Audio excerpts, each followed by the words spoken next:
En Michoacán, autoridades detuvieron a dos presuntos extorsionadores. César Cabrera, nos tienes la información. Buenos días. En las calles comerciales de Uruapan, donde el aroma a carnitas y tortillas recién hechas había sido reemplazado por el sabor amargo del miedo, una red de extorsionadores había convertido el floreciente comercio michoacano en territorio de terror silencioso. Carlos Manso había identificado que la extorsión no era simplemente un delito económico, sino una forma de terrorismo urbano que destruía el tejido social de las comunidades prósperas. Durante semanas había observado cómo carniceros, tortilleros, vendedores de ropa y llanteros cerraban temprano sus negocios. Evitaban responder llamadas telefónicas y caminaban por las calles con la mirada baja y los hombros encogidos. El alcalde comprendía que detrás de cada cuota exigida se ocultaba una estrategia criminal más amplia diseñada para someter psicológicamente a poblaciones enteras. La operación que estaba planificando buscaría no solo capturar a los extorsionadores, sino desmantelar completamente el ecosistema de miedo que habían construido en territorio uruapense. La decisión de intervenir en Uruapan había surgido del análisis que Carlos Manso realizó sobre los patrones de extorsión que afectaban a Michoacán como parte de una estrategia criminal coordinada a nivel nacional. Los reportes federales habían identificado que el Estado formaba parte de los 10 territorios que concentraban el 66% de los casos de extorsión en todo México, convirtiendo a regiones como Uruapan en laboratorios de perfeccionamiento de MINOTS, técnicas de intimidación que posteriormente se exportaban a otras entidades. Manso había documentado que los extorsionadores operaban bajo una metodología empresarial sofisticada que incluía segmentación de mercados, especialización por giros comerciales y sistemas de cobro que rivalizaban con instituciones financieras legítimas. La red criminal había logrado establecer un impuesto paralelo que gravaba cada transacción comercial en la región, generando ingresos millonarios que financiaban la expansión de sus operaciones hacia otros municipios michoacanos. El alcalde había determinado que romper este modelo en Uruapan enviaría un mensaje disuasivo que protegería a comerciantes de toda la región. Durante meses de investigación encubierta, Carlos Manso había mapeado meticulosamente la estructura operativa de la célula de extorsionadores que controlaba el territorio comercial de Uruapan. Los análisis revelaban una organización jerarquizada donde cada miembro cumplía funciones especializadas: recopiladores de información sobre negocios prósperos, negociadores que establecían las cuotas iniciales, cobradores que ejecutaban las amenazas y supervisores que coordinaban la expansión territorial. Esta división del trabajo había permitido a la red criminal operar con eficiencia industrial, procesando cientos de víctimas simultáneamente sin generar conflictos internos por superposición de responsabilidades. Manso había identificado que la sofisticación de esta estructura reflejaba la participación de individuos con experiencia previa en organizaciones criminales mayores, posiblemente vinculadas al crimen organizado regional, que había encontrado en la extorsión una fuente de ingresos menos riesgosa que el narcotráfico tradicional. La metodología empleada por los extorsionadores de Uruapan había evolucionado hacia formas de intimidación psicológica que causaban daños devastadores sin recurrir necesariamente a la violencia física, según documentó Carlos Manso en Pilote Síntesis. Sus análisis de victimología criminal. Las llamadas telefónicas amenazantes incluían detalles específicos sobre rutinas familiares, horarios escolares de los hijos y patrones de movimiento de las víctimas que evidenciaban seguimiento sistémico. Los criminales habían desarrollado técnicas de manipulación emocional que explotaban los temores más profundos de padres de familia y propietarios de negocios, creando estados de ansiedad crónica que persistían incluso después de realizar los pagos exigidos. Manso había documentado casos de comerciantes que desarrollaron trastornos del sueño, ataques de pánico y depresión severa como resultado directo de la presión psicológica ejercida por la red criminal. El alcalde comprendía que la verdadera dimensión del daño causado por la extorsión trascendía las pérdidas económicas, extendiéndose hacia la destrucción sistemática de la salud mental comunitaria. Los estudios económicos comisionados por Carlos Manso habían cuantificado el impacto devastador que la extorsión ejercía sobre la economía local de Uruapan, revelando pérdidas que superaban los cientos de millones de pesos anuales. Los comerciantes afectados reportaban disminuciones promedio del 40% en sus ventas debido a la reducción de horarios operativos, la suspensión de inversiones en mejoras y la transferencia de costos de extorsión hacia los precios al consumidor. El sector de carnicerías había sido particularmente golpeado, ya que los extorsionadores habían identificado que estos negocios manejaban altos volúmenes de efectivo y tenían clientelas cautivas que garantizaban ingresos constantes. Los tortilleros enfrentaban presiones adicionales debido a que sus productos forman parte de la canasta básica, lo que limitaba su capacidad para transferir completamente los costos de extorsión a los consumidores. Manso había establecido que la recuperación económica de Uruapan requería no solo eliminar la extorsión, sino implementar programas de apoyo que permitieran a los comerciantes reconstruir sus negocios sin el lastre de las cuotas criminales. La Estrategia Nacional contra la Extorsión había proporcionado a Carlos Manso el marco institucional necesario para coordinar una respuesta integral que trascendiera las limitaciones tradicionales de la Procuración de Justicia local. La participación coordinada de la Secretaría de Seguridad Pública Estatal, la Secretaría de Seguridad y Protección Ciudadana Federal, el Ejército Mexicano, la Guardia Nacional y la Fiscalía General del Estado había creado una sinergia operativa sin precedentes en la lucha contra este delito. Manso había aprovechado esta coordinación para desarrollar protocolos especializados que permitían el intercambio de inteligencia en tiempo real, la ejecución de operaciones simultáneas y el procesamiento acelerado de detenidos. La estrategia contemplaba no solo la captura de extorsionadores activos, sino la implementación de medidas preventivas que impidieran la reconstitución de milmos y redes criminales en territorios liberados. El alcalde había establecido que el éxito de la iniciativa dependía de mantener una presión operativa constante que impidiera a los criminales adaptarse a las nuevas condiciones de seguridad. La selección de objetivos prioritarios había sido resultado de meses de trabajo de inteligencia que Carlos Manso había coordinado para identificar a los líderes operativos de la célula criminal que controlaba Uruapan. Los análisis habían determinado que 2 individuos funcionaban como coordinadores regionales responsables de supervisar las operaciones de extorsión en todo el municipio y establecer las conexiones con redes criminales en otros territorios michoacanos. Estos líderes habían desarrollado un sistema de franquicias criminales que permitía a operadores locales utilizar su metodología y protección a cambio de un porcentaje de las ganancias obtenidas. Manso había identificado que neutralizar a estos coordinadores no solo desmantelaría las operaciones locales, sino que interrumpiría las conexiones que permitían la expansión de la extorsión hacia municipios circundantes. La captura de estos objetivos prioritarios enviaría un mensaje disuasivo que protegería a comerciantes de toda la región occidental de Michoacán. El timing de la operación había sido cuidadosamente calculado por Carlos Manso para aprovechar una ventana de oportunidad que maximizaría el impacto operativo mientras minimizaría los riesgos de filtración de información.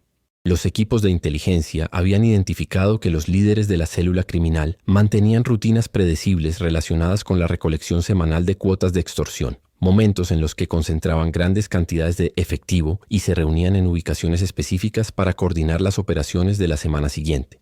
Manso había establecido que intervenir durante estos momentos de vulnerabilidad proporcionaría la mayor cantidad de evidencia mientras garantizaba la captura simultánea de múltiples operadores. La coordinación temporal de la operación con el Programa Nacional contra la Extorsión amplificaría el impacto mediático y político, demostrando la efectividad de las estrategias integrales implementadas en Michoacán. El alcalde comprendía que el éxito de la intervención dependía tanto de la precisión táctica como del mensaje simbólico que enviaría a otras redes criminales operando en territorio michoacano. Los protocolos de seguridad desarrollados para la operación reflejaban la comprensión de Carlos Manso sobre las capacidades de adaptación que caracterizaban a las redes de extorsión modernas. Los extorsionadores habían demostrado habilidad para reconocerse operativamente con rapidez después de arrestos menores, trasladando sus operaciones a territorios adyacentes o modificando sus metodologías para evadir la detección. Manso había diseñado una estrategia que contemplaba la captura simultánea de todos los operadores clave, el aseguramiento de evidencia digital que documentara sus operaciones y la implementación inmediata de medidas preventivas que impidieran la reconstitución de la red criminal. Los protocolos incluían la protección de testigos cooperantes, la vigilancia intensiva de territorios liberados y la coordinación con instituciones financieras para rastrear los recursos económicos de la organización criminal. El alcalde había establecido que el éxito sostenido requería mantener la presión operativa durante meses después de las capturas iniciales. La coordinación interinstitucional requerida para la operación había demostrado la capacidad de Carlos Manso para integrar recursos de múltiples agencias en una estrategia unificada que maximizara las fortalezas de cada participante. La Secretaría de Seguridad Pública Estatal aportó conocimiento detallado sobre los patrones criminales locales y relaciones con comerciantes victimizados. La Secretaría de Seguridad y Protección Ciudadana Federal proporcionó tecnología avanzada de interceptación de comunicaciones y análisis de inteligencia criminal. El ejército mexicano contribuyó con capacidades logísticas y de seguridad que garantizarían el éxito operativo en territorio potencialmente hostil. La Guardia Nacional ofreció unidades especializadas en operaciones urbanas y manejo de multitudes. La Fiscalía General del Estado aseguró la disponibilidad de ministerios públicos especializados y peritos que garantizarían el procesamiento legal expedito de los detenidos. La madrugada del día señalado, mientras Uruapan permanecía sumida en el silencio que antecede al bullicio comercial matutino, los equipos coordinados por Carlos Manso iniciaron el movimiento final hacia los objetivos identificados durante meses de investigación meticulosa. La operación había sido cronometrada para aprovechar las horas en que los extorsionadores realizaban sus últimas actividades nocturnas de coordinación, momentos en que se encontraban más vulnerables y menos alerta ante posibles intervenciones gubernamentales. Las unidades tácticas se desplegaron utilizando vehículos civiles que no generarían alarmas en las redes de vigilancia que la organización criminal había establecido para detectar movimientos inusuales de fuerzas de seguridad. Manso supervisó personalmente la operación desde un puesto de comando móvil que le permitía coordinar todos los elementos participantes mientras mantenía comunicación directa con autoridades estatales y federales. La precisión militar que caracterizaba las operaciones dirigidas por el alcalde se reflejaba en la sincronización perfecta con la que cada equipo alcanzó su posición sin comprometer el elemento sorpresa crucial para el éxito de la intervención. El momento del asalto simultáneo había sido diseñado por Carlos Manso para neutralizar completamente la capacidad de respuesta de la red de extorsionadores, impidiendo que pudieran coordinar resistencia o proceder a la destrucción de evidencia crucial. Los equipos irrumpieron en las ubicaciones objetivo utilizando técnicas de entrada dinámica que maximizaban la sorpresa mientras minimizaban los riesgos para civiles que pudieran encontrarse en las inmediaciones. Los dos líderes de la célula criminal fueron capturados sin ofrecer resistencia significativa, ya que la rapidez de la operación no les proporcionó tiempo suficiente para activar protocolos de emergencia o alertar a otros miembros de la organización. Durante las capturas, los operativos aseguraron teléfonos celulares, computadoras portátiles, documentos financieros y cantidades significativas de efectivo que evidenciaban la magnitud de las operaciones de extorsión. La información contenida en estos dispositivos proporcionaría evidencia crucial sobre las víctimas, metodologías empleadas y conexiones con otras redes criminales operando en Michoacán. El procesamiento inmediato de la evidencia digital incautada reveló la verdadera dimensión de la red de extorsión que había operado en Uruapan, bajo la supervisión de los dos detenidos.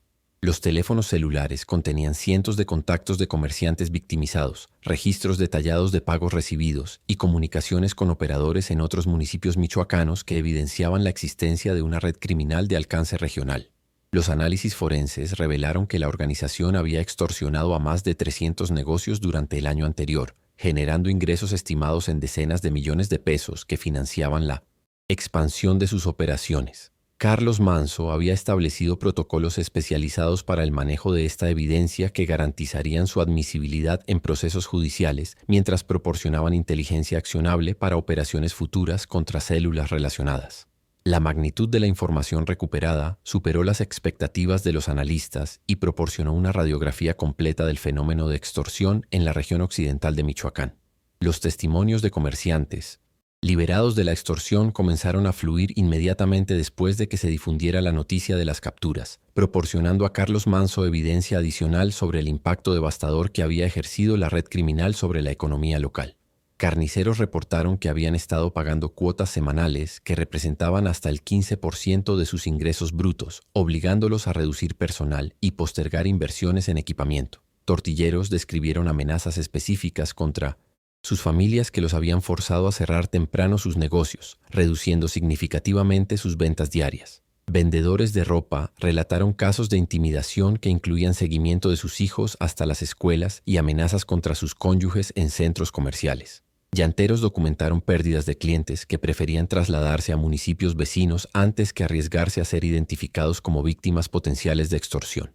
La dimensión del daño social causado por la red criminal validó completamente la decisión de Manso de priorizar su desmantelamiento.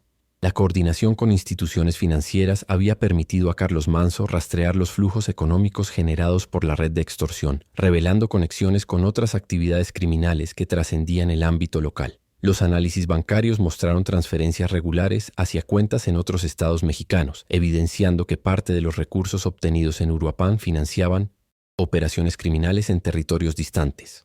La sofisticación de los mecanismos de lavado de dinero empleados por la organización incluía el uso de empresas fachada, fraccionamiento de depósitos para evadir reportes regulatorios y utilización de terceros para ocultar la verdadera propiedad de los recursos. Manso había establecido que desmantelar completamente la red requería no solo capturar a los operadores locales, sino rastrear y confiscar todos los activos financieros que habían acumulado mediante años de extorsión sistémica. La cooperación de instituciones bancarias proporcionó herramientas legales que permitirían el aseguramiento de cuentas y la eventual compensación a víctimas de la extorsión. Los efectos inmediatos de la operación sobre el ambiente comercial de Uruapan superaron las expectativas más optimistas de Carlos Manso y sus equipos de análisis económico. En las horas siguientes a las capturas, comerciantes que habían evitado abrir sus negocios en horarios nocturnos comenzaron a extender sus jornadas laborales. Carnicerías que habían reducido sus inventarios por temor a llamar la atención de extorsionadores incrementaron sus compras de carne y ampliaron su oferta de productos. Tortillerías reportaron aumentos inmediatos en sus ventas, ya que clientes que habían preferido comprar en municipios vecinos regresaron a adquirir productos localmente. Vendedores de ropa comenzaron a planificar inversiones en nuevos inventarios que habían postergado durante meses debido a la incertidumbre generada por las amenazas criminales. La rapidez con la que se restauró la normalidad comercial demostró que la extorsión había funcionado principalmente como mecanismo de control psicológico que se desvanecía inmediatamente después de neutralizar a sus operadores principales. La dimensión preventiva de la estrategia implementada por Carlos Manso incluía medidas diseñadas para impedir la reconstitución de redes de extorsión en territorios liberados, mediante la eliminación de las condiciones que habían permitido su establecimiento original. Los protocolos desarrollados contemplaban el fortalecimiento de canales de denuncia anónima que permitieran a comerciantes reportar intentos de extorsión sin temor a represalias. La coordinación con cámaras de comercio locales estableció sistemas de alerta temprana que detectarían patrones criminales emergentes antes de que pudieran consolidarse. Programas de capacitación especializada proporcionaron a comerciantes herramientas para identificar y resistir técnicas de intimidación, reduciendo su vulnerabilidad ante futuros intentos de extorsión. Manso había establecido que la prevención efectiva requería no solo eliminar a los criminales existentes, sino fortalecer las defensas comunitarias que impedirían la aparición de nuevas amenazas. La estrategia integral reconocía que la seguridad sostenible dependía tanto de la capacidad disuasiva del Estado como de la resiliencia de las comunidades protegidas. El procesamiento legal de los dos detenidos había sido coordinado por Carlos Manso para garantizar que enfrentaran cargos que reflejaran completamente la gravedad de sus crímenes y el daño causado a la comunidad uruapense. Los fiscales especializados formularon acusaciones que incluían extorsión agravada, asociación delictuosa, amenazas y lavado de dinero, delitos que en conjunto podrían resultar en sentencias superiores a los 20 años de prisión. La estrategia legal contemplaba la posibilidad de obtener información sobre otros miembros de la red criminal a cambio de consideraciones en la sentencia, proporcionando inteligencia que facilitaría operaciones futuras. Manso había establecido que el proceso judicial serviría no solo para castigar a los responsables, sino para enviar un mensaje disuasivo que protegería a comerciantes de toda la región. La publicidad generada por los procedimientos legales amplificaría el impacto de la operación, demostrando que el Estado mexicano tenía tanto la capacidad como la determinación para proteger a ciudadanos dedicados a actividades económicas legítimas. La operación en Uruapan había establecido un modelo exitoso para el combate integral contra la extorsión que comenzó a replicarse en otros municipios michoacanos que enfrentaban problemas similares. Carlos Manso había demostrado que la coordinación interinstitucional efectiva, combinada con inteligencia precisa y estrategias preventivas, podía desmantelar redes criminales aparentemente consolidadas y restaurar la normalidad económica en territorios liberados. El éxito de la intervención proporcionó evidencia empírica sobre la efectividad de la Estrategia Nacional contra la Extorsión, validando las inversiones realizadas en coordinación interinstitucional y desarrollo de capacidades especializadas. Los métodos empleados en Uruapan establecieron precedentes que serían fundamentales para operaciones futuras contra organizaciones criminales similares en todo el territorio nacional.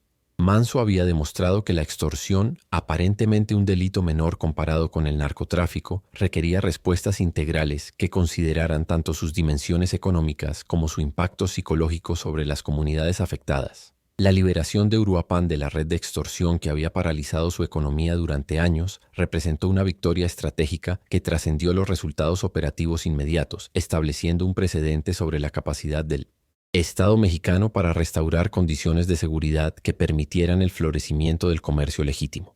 Carlos Manzo había demostrado que ninguna organización criminal, independientemente de su arraigo local o sofisticación operativa, podía resistir una respuesta gubernamental coordinada, inteligente y sostenida.